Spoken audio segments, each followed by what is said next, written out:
डुमरी विधायक और जेल के सुप्रीमो जयराम महतो का तेवर आज लातेहार जिला ने देखा। असल में यहां लातेहार में बालूमाथ में जयराम महतो ने एक बहुत बड़ी जनसभा को संबोधित किया। डुमरी विधायक जयराम महतो ने लातेहार जिला के मगध आरा ग्राम में विशाल जनसभा को संबोधित किया। इस दौरान मगध सीसीएल एवं आउटसोर्सिंग कंपनी वीपीआर पर वो खूब बरसे। जयराम महतो ने कहा कि सीसीएल और वीपीआर कंपनी मनमानी कर रही है। उन्होंने कहा कि सीसीएल विस्थापित नीति के तहत ग्रामीणों को पूरी व्यवस्था देने के बाद भू रैयतों को स्थापित करें। साथ ही लातेहार जिला वासियों के लिए चिंता व्यक्त करते हुए उन्होंने कहा कि यह जिला खनन क्षेत्र होने के चलते आने वाले दिनों में लोगों को विस्थापित के दर्द के साथ साथ कई गंभीर बीमारियों का सामना भी करना पड़ेगा।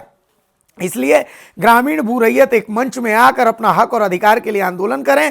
और साथ ही उन्होंने कई और संदेश दिए। इस दौरान जयराम महतो से मिलने के लिए लातेहार टंडवा से भी कई लोग पहुंचे थे और छात्रों का भी भारी हुजूम यहां पर उमड़ा था। कार्यक्रम से पूर्व जयराम महतो का फूल माला और अंग वस्त्र पहनाकर ग्रामीणों और कार्यकर्ताओं ने भव्य स्वागत किया। पहुंचे हैं लातेहार में, क्या क्या कहना चाहेंगे?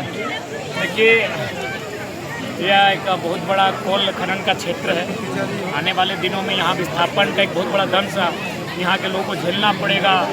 बहुत प्रकार की बीमारियों का, बहुत प्रकार की समस्याओं का सामना करना पड़ेगा। हम वही कहना चाहते हैं आज की सभा के माध्यम से तमाम प्रबंधन को, प्रशासन को, कि यहाँ के लोगों को विस्थापित जो होंगे उन्हें विधिवत विस्थापित किया जाए, उन्हें नियोजन दिया जाए, उन्हें मुआवजा दिया जाए, कृषि भूमि के बदले कृषि भूमि दिया जाए और उनकी सुरक्षा हो, शिक्षा, स्वास्थ्य, सड़क, बिजली, पानी की सुविधा दी जाए।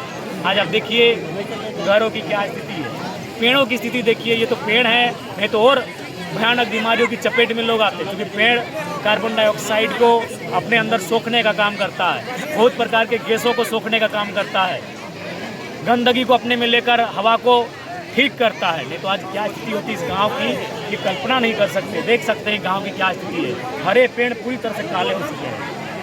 दादा एक सवाल और है, सिमरिया से टंडवा आने में और बड़का गांव से सिमरिया यहाँ पहुँचने में लातेहार में एक साइडेड गाड़ी आपने देखा होगा, लोडिंग गाड़ी जो पूरी तरह से खड़ा रहता है और आधा से ज़्यादा वो रोड पे खड़ा रहता है। और समस्या ये है कि कभी भी एक्सीडेंट का कारण बिल्कुल, बहुत सारे लोगों ने हमें बताया कई घटनाएं, कई एक्सीडेंट से लोगों का डेथ भी हुआ है। ये प्रशासन को सचेत रहने की आवश्यकता है, उन्हें बिल्कुल इन कार्यों में गंभीरता दिखाने की आवश्यकता है।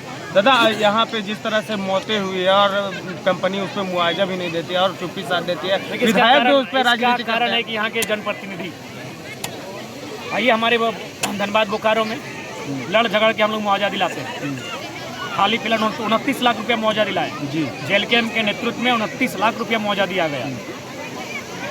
कुछ दिन पहले हम लोग 30 लाख रुपया दिलाए, क्योंकि अगर नेता नहीं बिकेंगे, नेता अगर कंपनी की दलाली नहीं करेंगे तो कंपनी को बाप करते हुए मुआवजा देना होगा। थोड़ा सा मैं चतरा से हुआ, चतरा से का सवाल आपसे कर लेता हूँ। पेशा कानून सब जगह लागू हुआ, लेकिन चतरा में भी होना चाहिए, क्योंकि आदिवासी मूल के लोग वहाँ भी रहते हैं, लेकिन चतरा में ये पेशा कानून नहीं है। सरकार को सोचना चाहिए, अगर ऐसा आवश्यकता है, वहाँ के लोगों की मांगे हैं, वहाँ के लोगों को सुरक्षित होंगे, तो निसंदेह पेशा को सिस्टमेटिक और बहुत ही शानदार तरीके से पूरे राज्य में जगह जगह आदिवासियों के हितों की रक्षा के लिए, उनके संवर्धन के लिए, उनके संरक्षण के लिए मजबूती के साथ इस कानून को अनुपालन करवाना चाहिए। धन्यवाद। दादा, 2 दिन के बाद में नया साल आने वाली, नया साल में किस तरह से तैयारी रहेगी? देखिए, नया साल सुख दुख का होता है, किसी को गम होता है, किसी को खुशी होती है। और नया साल अगर झारखंड की बात करेंगे तो झारखंड का एक हिस्सा मातम भी मनाता है। कोल्हान, सरायकेला, खरसवां, जहाँ 1 जनवरी 1948 को एक भयानक गोलीकांड हुआ था जिसमें हजारों लोगों की शहादत हुई थी। तो निसंदेह एक मिश्रित दिन होता है झारखंड के दृष्टिकोण से देखा जाए तो।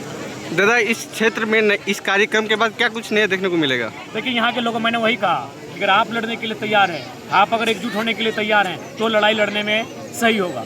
क्योंकि हम लोग आएंगे आपके लिए, आपकी तकलीफों में आएंगे, लेकिन हमें वहाँ से यहाँ आने में समय लगेगा। आप यहाँ रहेंगे, चुनौतियों का सामना आपको करना होगा, मुश्किलों का सामना आपको करना होगा। आप कितने तैयार हैं, आप कितने सशक्त हैं, ये आपकी तैयारी पर निर्भर करता है।